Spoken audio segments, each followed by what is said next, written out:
तोडगा नाही. 20 जानेवारीला मुंबईकडे निघणारच. कोणते मंत्री आणि नेते आंदोलनामध्ये सहभागी होत नाहीत. मराठ्यांनी बघून घ्यावं. जरांगे आंदोलनावर ठाम. सरकारचं शिष्टमंडळ सुद्धा जरांगेंच्या भेटीला रवाना. मराठा समाजातील काही निष्क्रिय नेत्यांकडून ट्रॅप रचणं सुरू. आंदोलन सुरू झाल्यावर 2 दिवसात त्यांची नावं जाहीर करणार. जरांगे पाटलांचा इशारा.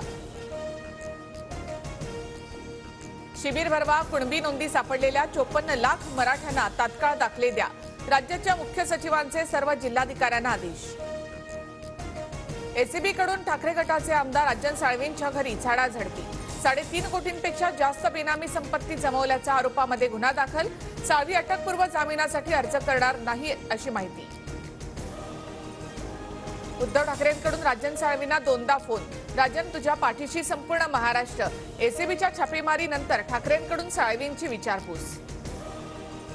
अटकेला घाबरत नाही. कितीही कारवाया झाल्या तरी आता आणि उद्याही मी ठाकरेंसोबतच. एसीबीच्या छापेमारीनंतर साळवींची भूमिका.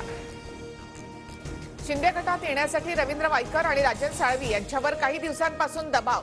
संजय राऊतांचा आरोप. तर मोठे आरोप होणारे उपमुख्यमंत्री होतात. किशोरी पेडणेकर यांची टीका. खोके म्हणणाऱ्यांच्याच घरी खोके सापडतायत, त्यात आमचा काय दोष. साळवींवरील कारवाईनंतर होणाऱ्या टीकांवर गुलाबराव पाटलांचं प्रत्युत्तर. आदित्य ठाकरेंचे निकटवर्तीय सूरज चव्हाण यांना घेऊन ईडी अधिकारी पीएमएलए कोर्टात. कथित खिचडी घोटाळा प्रकरणी सुनावणी.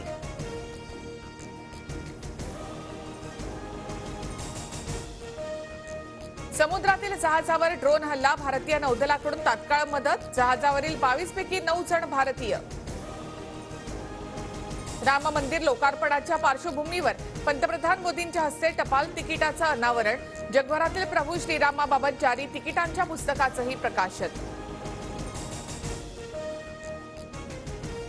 अयोध्येमध्ये रामलल्लाची मूर्ती आज मंदिराच्या गर्भगृहामध्ये ठेवण्यात येणार. श्रीरामाचं चित्र असलेल्या जाग्वार कारची अयोध्येमध्ये चर्चा. रामलल्लाच्या स्वागतासाठी अयोध्येमध्ये ठिकठिकाणी रांगोळी.